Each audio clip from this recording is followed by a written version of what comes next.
Hello, I'm back again with another video. Today I'm doing a review of a ranked player named Aarth. They're the second ranked player in the world, and I'm going over their Marksman build. Aarth uses a set of formula builds, mainly a hacker melting point build, and then this current Marksman build to gain points on the ladder. He's up at around 3,600 points, MMR points, which is due to a lot of work on his part. I would call his way of playing a level of perfection. It's a little bit analogous to some of the old standard versus standard builds that the CN players used to run with a lot of Stormcallers, but in this case this is kind of the adaptation in the free-for-all game mode. He'll normally run up to rounds 12 to 14 marksmen and upwardsly scale them. And then he's a bit more picky about, more likely to skip on unit drops. Yeah, so let's get into this. He has a bit closer to, again, what you would call standard placement in his marksman build. He places much further back than most players would. Although I say that in this lobby, but it looks like a lot of players are placing standard. The interesting part about his builds is that he actually tends not to instantly go into marksman here. Normally you'd think if you're going to build something that you start off with it, but it turns out for really early parts of the game, it's a bit hard to run marksman instantly. It's a little more stable to go into them starting round 2 or 3.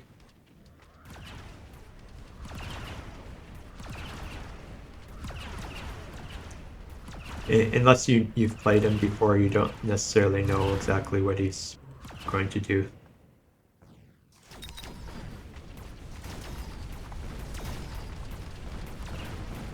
It's slightly unusual for him to get extra points even on round 1, but his build really doesn't need any extra supply. But he also doesn't mind ending up in first place because his build is just very stable. He picks up the Scorpion. The Scorpion is a very good drop. It's 3 times efficient.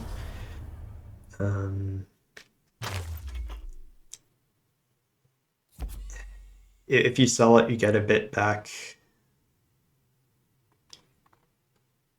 But yeah, it's also a lot of power very early rounds. It will pretty much solo this wave for him, as long as he distracts the steel balls. He probably didn't even need this missile, but it does help. It's going to attract the attention of the fire badgers, and it will deal with the steel balls. He has more recently, because this is a thing that all of the other top players do, he now beacons into the center with some unit.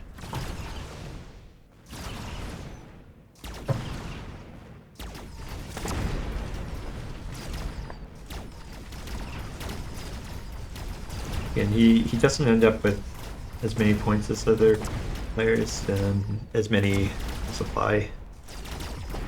But yeah, you see the Scorpion wrecking all of us. Even if he ends up in first place, he doesn't mind.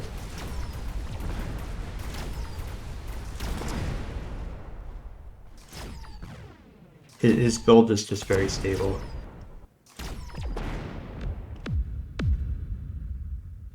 He does end up with a few extra points anyway. He picks up the Phantom Ray and the improved firepower control system. That control system will go on one of the Marksmen likely. And then the Phantom Rays will stick at the back. Yeah. He did end up going into Marksman last round. I did mention that, but it was a round that was really well suited for Marksman with all of the medium-sized units. Here,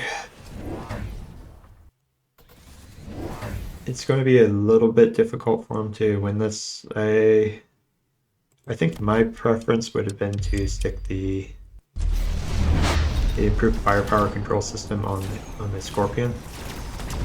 Here, it would have dealt with these sandworms a lot better than the Marksman, but it's still okay.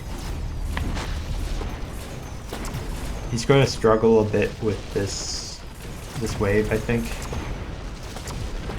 He probably gets crushed here.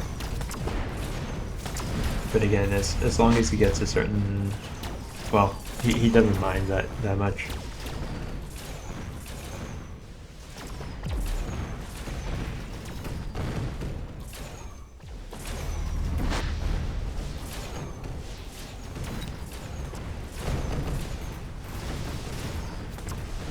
You'll note that green still has more marksmen than Aarth, but Aarth will end up being more stable. One of the main issues with the marksman builds that newer players try to run is that they run too many marksmen. You really don't need as many marksmen. You don't need to be buying... you don't need to be filling your board with marksmen to the extent that you're excluding chaff.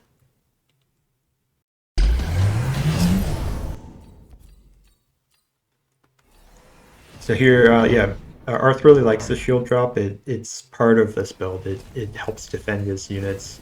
He might... oh, he gets the Vulcan. So this Vulcan's very good. He didn't used to... well, I'm not sure. He might have been the first one to be running Vulcan like this. Is you put armor enhancement on it, and then it can tank waves like this here. So this wave, if he sticks it in the right spot, it will take all of the damage away from these Vulcans. It essentially, if he was a bit further back, he would be able to just place it here and have all of the Vulcans attack it. But as it stands, it's yeah, it's very strong, especially in a wave like this. It completely counters it. Even with these marksmen here, those marksmen don't do nearly enough to kill this thing, considering these units will be doing 0 damage to it. Yeah, as for these Phantom Rays, he sets them up here because he tends to do flanks in later parts of the game. And these air units are really good at it, especially Phantom Ray. You'll see he'll tend to mass recruit marksmen. It's kind of important for him to catch up to the number of to catch up to a certain number of marksmen. We'll go for 12 to 14 marksmen in the area. And yeah, since he's building those out, he doesn't need the Void Eyes, and he might actually end up selling the Mustangs as well.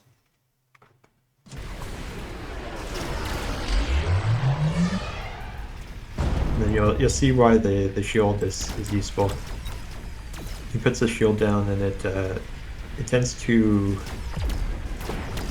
solve a lot of the problems that the marksman comp has, because it makes them less vulnerable to spells from other players, and then it also allows them to place them a bit more forward than you would normally be able to place marksmen.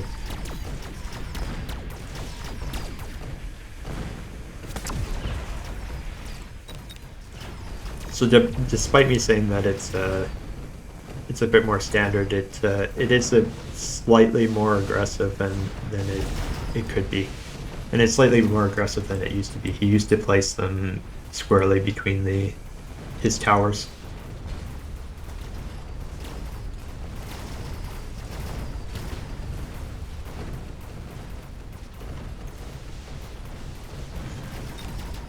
The one thing about this build is that it doesn't really get countered. Like, there's no specific counter for this. You can buy scorpions or mountains or something like that, but he'll end up just picking up that as well.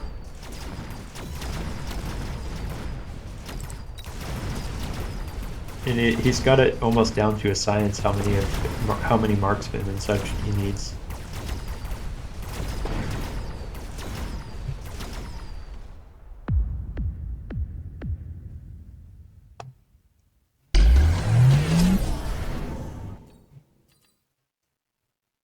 He goes for supply enhancement. I'm not particularly fond of that, but it does work.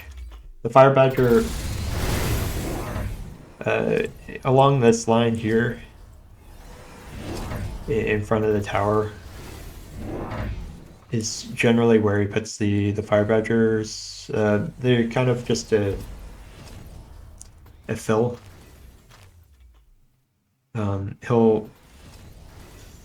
These are slightly efficient, so you can buy them and then sell them off for more money than you bought them for.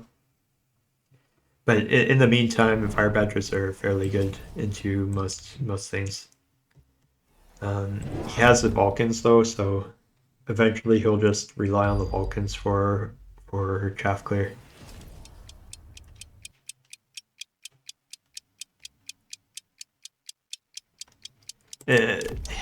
Even then, if you have enough marksmen, it starts ending up as chaff clear as well. Especially when he gets to, he runs quick reload. So particularly stuff like Wasp doesn't end up being as much of a problem anymore. You'll see this guy runs a swarm comp, and it's still not doing so well into the marksman, which is, I mean, normally that's surprising. That's something that I would normally run to get rid of marksman, but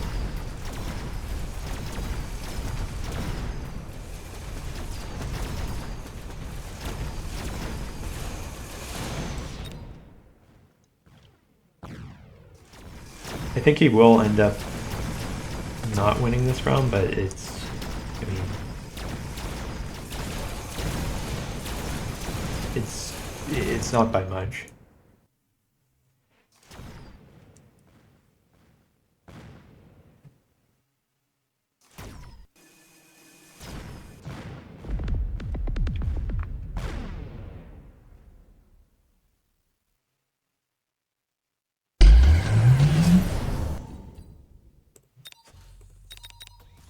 So I'm not so fond of the Mustang projection line anymore. I think it's a bit...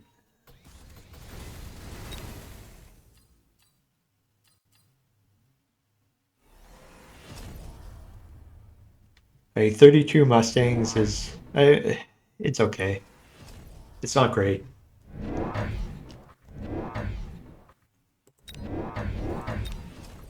But I think some players like running it. I mean, it builds out power faster. He also picks up these wraiths. This is another efficient drop. You can slowly sell it off and get more money off of it. You should recruit at least 2 more marksmen. If I had to guess what he's going to pick up here, he might pick up elite marksman here. Although quick reload helps him more for this round. He does have a tendency to go attack enhancement too. And as I mentioned, he is selling off the Fire Badgers. So He'll sell off the Fire Badgers and the Mustang, and then also the Wraith eventually. Oh, actually, it looks like he kept the Mustang, so.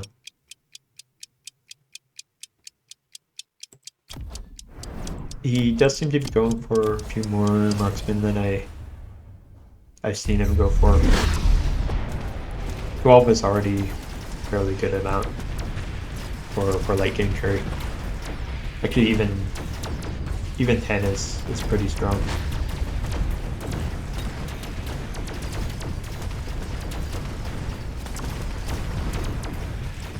You see here that this Vulcan's still getting a lot of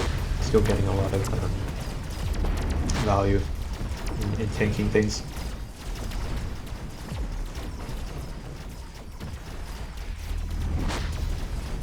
I'm a little surprised that he went for acid attack already, but it will be helpful regardless in later rounds. He does like siege mode though. So if other players are running Marksman as well, then siege mode lets him contest it.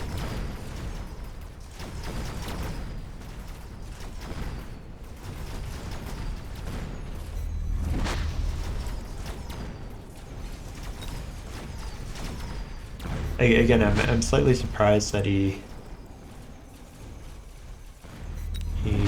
didn't go Elite Marksman yet. I probably would have taken that over Acid Attack, but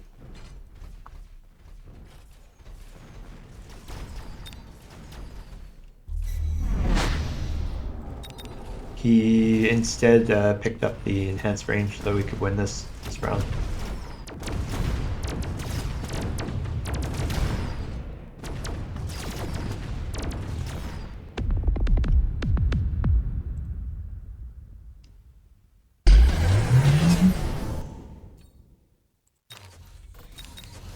So,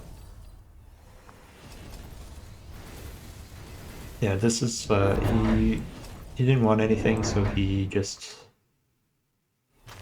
skipped. As you noticed from the last round, this build mainly relies on having a lot of things survive at the end. It's very slow. He has very slow units. At this point, he should probably buy more fangs, and yeah, he'll portable shield, and then he'll probably mass recruit additional fangs.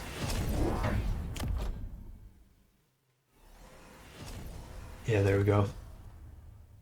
And he's placed some light fangs here, and a bunch of early fangs.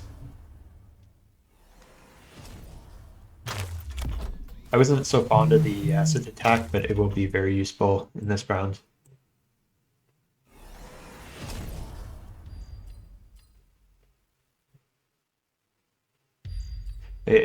Normally you would consider stuff like Wasp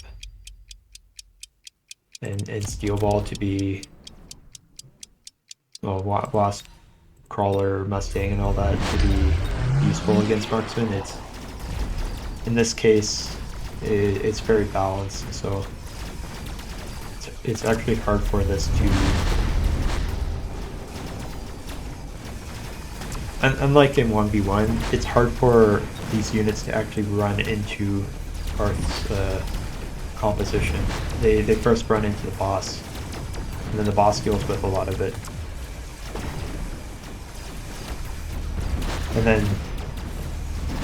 And then sometimes the enemies will end up fighting each other before they end up fighting Aarth.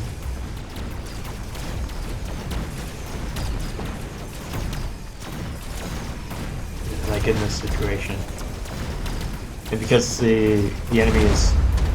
his opponents are tanking for Aarth, he can just get away with a lot.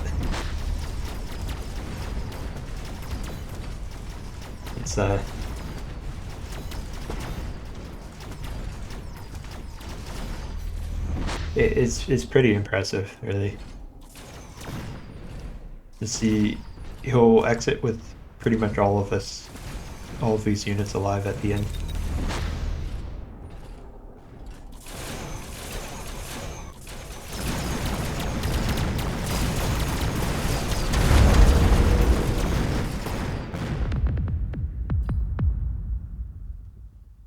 Yeah, and at this point, the game's pretty much over again. Yeah, Mountain is kind of the last thing he'll pick up.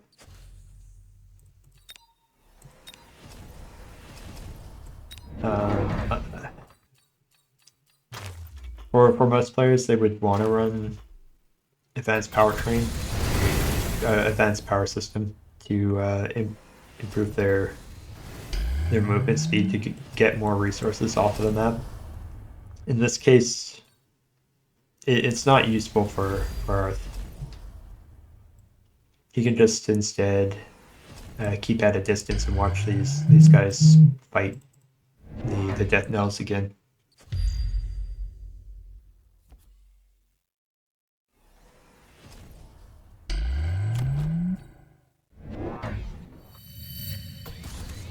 And then his marksmen are strong enough that they'll end up killing the death knells.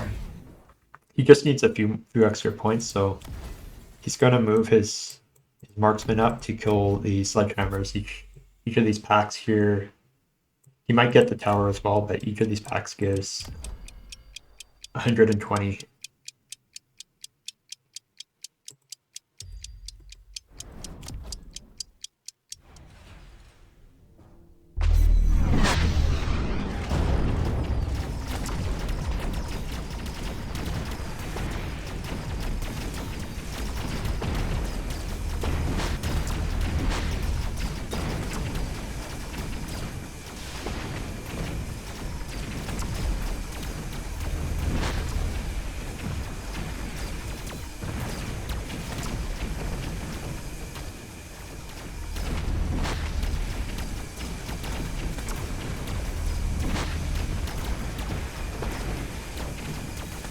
Oh, and while I say that this build is very good, there is a certain thing that would deal with it.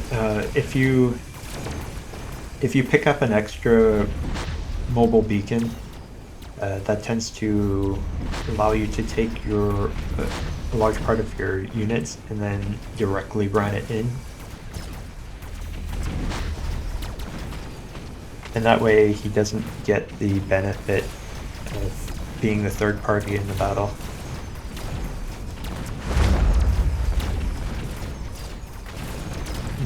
Yeah, with that beacon he had, with this marksman, these two players end up fighting each other more than him. It's but if there had been 3 beacons going in, then they would have directly fought Aarth, and he wouldn't get that advantage. He might still win, but he wouldn't get that advantage.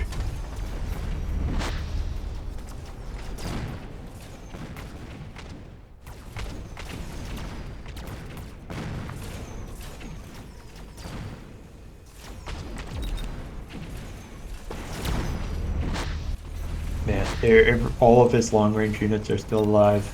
His Vulcan's still alive. It's over. And he's run this for hundreds, if not, yeah, many hundreds of games, maybe 1,000. I don't know. He's been running this for a long time.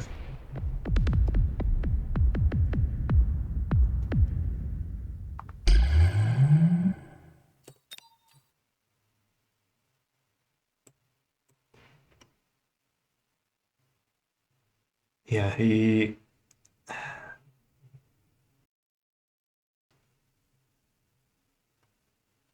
just, hey, again, he's almost perfect at playing this. It's just a certain level of perfection. Anyway, I hope you learned something from this. Um, Maybe I'll see you in the next video.